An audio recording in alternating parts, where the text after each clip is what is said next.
Hello friends, ನನ್ನ ಬ್ಲಾಗ್ಗೆ ಸ್ವಾಗತ. ಎಲ್ಲರೂ ಚೆನ್ನಾಗಿದ್ದೀರಾ ಅಲ್ವಾ?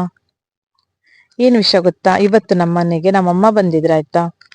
ಬರ್ತಾ ಕೈಯಲ್ಲಿ ತೆಂಗಿನಗರಿ ತಗೊಂಡು ಬಂದಿದ್ದಾರೆ. ಅಂದ್ರೆ ಅವ್ರ ಮನೆ ಹತ್ರನೇ ಇರೋದು, ಒಂದು 3-4 ನಿಮಿಷದ ದಾರಿ. ಅಪರೂಪಕ್ಕೆ ಬಂದು ಹೋಗ್ತಾರೆ. ನೋಡಿ, ಈ ತರ ತೆಂಗಿನಗರಿ ದಾರನ ಚೆನ್ನಾಗಿ ಮಾಡಿ ತೆಕ್ಕೊಂಡ್ರು ನಿಧಾನಕ್ಕೆ. ಯಾಕಂತ ಕೇಳಿದ್ರೆ ಹೂವ ಪೊಣಿಸ್ತಾರಂತೆ. ಬರ್ತಾ ಯಾರೋ ಹೂವ ಕೊಟ್ಟಿದ್ದಾರೆ, ಮಲ್ಲಿಗೆ ಹೂವ ಆಯ್ತಾ, ಮೈಸೂರು ಮಲ್ಲಿಗೆ. ತುಂಬಾ ಗಮ್ಮಂತಿತ್ತು, ಒಳ್ಳೆ ಪರಿಮಳ ಬರ್ತಾ ಇತ್ತು. ಹೂವ ಪೊಣಸೋರು ಹೂವಿನ ದಂಟೆಲ್ಲ ತೆಕ್ಕೊಂತಾ ಇದ್ದಾರೆ. ನನಗೆ ಕುತೂಹಲ, ಅದು ದಂಟು ತೆಗೆದ್ಬಿಟ್ಟು ಹೇಗೆ ಹೂವ ಪೊಣಿಸ್ಲಿಕ್ಕೆ ಆಗತ್ತೆ ಅಲ್ವಾ, ನೋಡುವ ಅಂತ ಕೂತ್ಕೊಂಡೆ.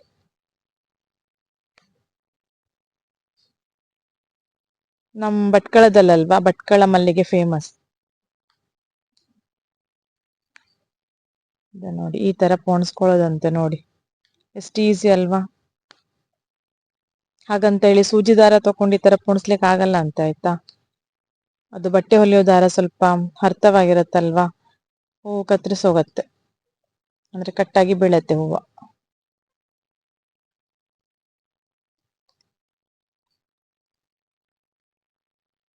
ಎಷ್ಟ್ ಚೆನ್ನಾಗ್ ಅನಿಸ್ತು ನನಗೆ ಹೂವ ಪೊಣಿಸ್ಲಿಕ್ಕೆ ಬರಲ್ಲ, ಈ ತರ ಆದ್ರೂ ಪೊಣಿಸ್ಕೊಂಡು ಮುಡ್ಕೊಳ್ಬಹುದು ಅನ್ನಿಸ್ತು.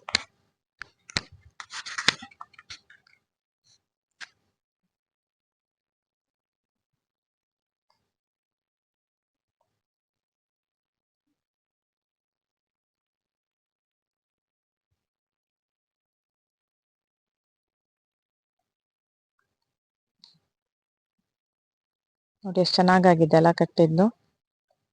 ಈ ತರ ಕೊನೆಗೆ ಒಂದು ಗಂಟೆ ಹಾಕೊಳ್ಬೇಕಂತೆ ನೋಡಿ.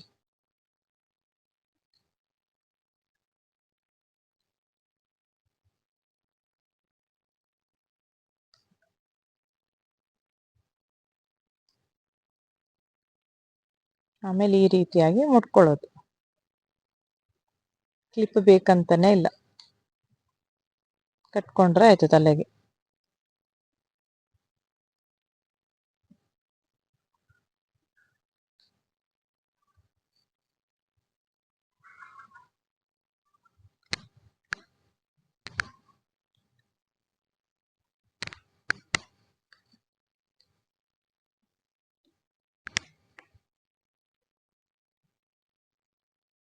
ನೋಡಿ ಎಷ್ಟು ಚೆನ್ನಾಗಿ ಕಾಣತ್ತಲ್ಲ ನೋಡ್ಲಿಕ್ಕೆ.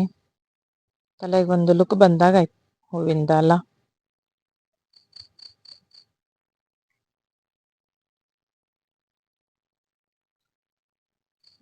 ಹಾಗೆ ಇವತ್ತು ನಮ್ಮ ಮನೆಯಲ್ಲಿ ಮೀನ್ ಸಾರು, ತಾರ್ಲೆ, ಬೈಗೆ ಮೀನು. ಅದು ಐಸಿಂದು, ಈಗ ಫ್ರೆಶ್ ಸಿಗಲ್ಲ, ಮಳೆಗಾಲ ಅಲ್ವಾ, ಅಪರೂಪಕ್ಕೆ ಎಲ್ಲಾದ್ರೂ ನೋಡ್ಬೇಕು. ಅದಕ್ಕೆ ಅದ್ರ ಜೊತೆ ಬೆಂಡೆಕಾಯಿ ಹಾಕು ಅಂತ ಹೇಳ್ಬಿಟ್ಟು ಹಾಕಿ ಬೇಯಿಸ್ತಾ ಇದ್ದೀನಿ. ಬೆಂಡೆಕಾಯಿ ಹಾಕಿದ್ರೆ ಅಲ್ವಾ ಮೀನ್ ಸಾರಿಗೆ ಒಂದೊಳ್ಳೆ ಟೇಸ್ಟ್ ಬರುತ್ತೆ. ಮತ್ತೆ ಬೆಂಡೆಕಾಯಿ ಬಿಟ್ಟು ಮೀನ್ ತಿನ್ಲಿಕ್ಕೆ ಮನ್ಸು ಬರಲ್ಲ, ಬೆಂಡೆಕಾಯಿ ತಿನ್ಬೇಕು ಅನ್ಸುತ್ತೆ, ಅಷ್ಟು ಚೆನ್ನಾಗಿರುತ್ತೆ ತಿನ್ಲಿಕ್ಕೆ. ನೀವು ಒಂದ್ಸಲ ಟ್ರೈ ಮಾಡಿ ಆಯ್ತಾ, ಮೀನ್ ಸಾರು ತಿನ್ನೋರು. ಹಾಗೆ ನಮ್ಮನೇಲಿ JCB ಕೆಲಸ ನಡೀತಾ ಇದೆ.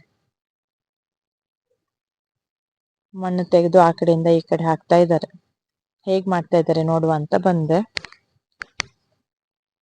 ಅವ್ರು ಆ ಕಡೆ ಈ ಕಡೆ ತಿರುಗಿ ಕೆಲಸ ಮಾಡೋದು ನೋಡಿದ್ರೆ ನಮಗೂ ಅಲ್ಲಿ ಹೋಗಿ ಕೂತ್ಕೊಂಡು ಮಾಡ್ಬೇಕು ಅನ್ಸುತ್ತೆ. ಆದ್ರೆ ಅದು ಎಷ್ಟು ಕಷ್ಟ ಅಂತ ಹೇಳ್ಬಿಟ್ಟು ಮಾಡೋರಿಗೆ ಮಾತ್ರ ಗೊತ್ತು ಅಲ್ವಾ. ನೋಡ್ಲಿಕ್ಕೆ ಈಸಿ ಅನ್ಸತ್ ನಮಗೆ. ಹಾಗೆ ನಮ್ಮನೇಲಿ ಅನಾನಸ್ ಬಿಟ್ಟಿದೆ ಆಯ್ತಾ, ಇದು ಕೊನೆ ಅನಾನಸ್. 2-3 ಆಗಿತ್ತು, ಅಲ್ಲಿ ಇಲ್ಲಿ ತಿಂದಾಯ್ತು. ಇದೊಂದು ಹಣ್ಣಾಗಿದೆ, ಹಣ್ಣಾಗಿ ಬಾರ ಆಗಿ ಅಡ್ಡ ಬಿದ್ದ್ಬಿಟ್ಟಿದೆ ಪಾಪ. ಒಳ್ಳೆ ಪರಿಮಳ ಬರ್ತಾ ಇದೆ, ಅದನ್ನೀಗ ಕಟ್ ಮಾಡ್ಬೇಕು.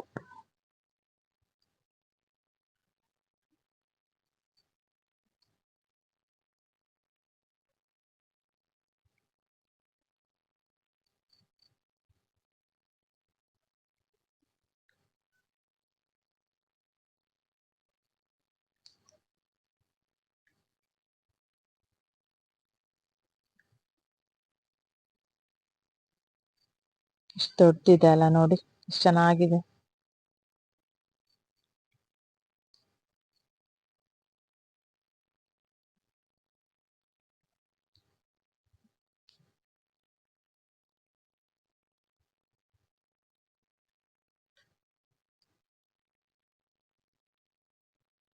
ನೋಡ್ಲಿಕ್ಕೆ ಒಂಥರ ಖುಷಿನೇ ಆಗತ್ತೆ, ಅಷ್ಟು ದೊಡ್ಡದಿದೆ. ಹಾಗೆ ನಮ್ಮ ಮನೆಯಲ್ಲಿ ಸೀಬೆಕಾಯಿ ಮರ ಕೂಡ ಇದೆ ಆಯ್ತಾ, ಅದಕ್ಕೆ ಸೀಬೆ ಹಣ್ಣು ಬಿಟ್ಟಿದ್ದಾವೆ. ತೆಗಿಯೋ ಅಂತ ಬಂದೆ, ಒಂದು ಹಣ್ಣು ಚೆನ್ನಾಗಿ ಕಾಣಿಸ್ತು ನೋಡ್ಲಿಕ್ಕೆ.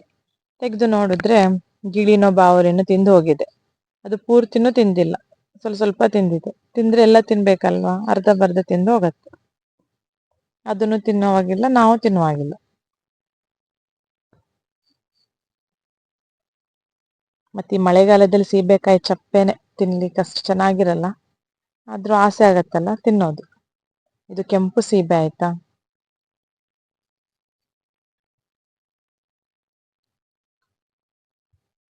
ಮತ್ತೆ ತುಂಬಾ ಹಣ್ಣಾಗಿರುತ್ತಲ್ಲ, ಅದು ತಿನ್ನೋದಲ್ಲ ಈ ಮಳೆಗಾಲದಲ್ಲಿ. ಹುಳ ಇರುತ್ತೆ, ಅದಕ್ಕೋಸ್ಕರ ತಿನ್ಬಾರ್ದು. ಸ್ವಲ್ಪ ಕಾಯಿ ಕಾಯಿ ಆಗಿರೋದನ್ನೇ ತಿನ್ಬೇಕು.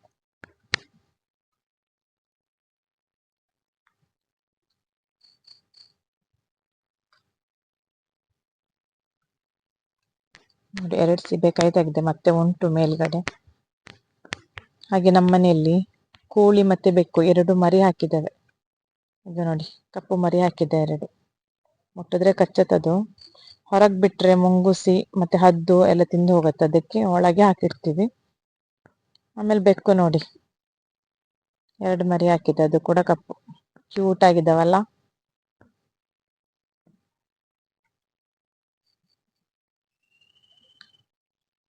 ನಾನು ಅದನ್ನ ಈ ಕಡೆ ತಕೊಂಡ್ ಬಂದೆ ಅಂತ ಹೇಳ್ಬಿಟ್ಟು ತಕೊಂಡ್ ಹೋಗ್ಲಿ ಬಂದಿದೆ ಅದು ನೋಡಿ.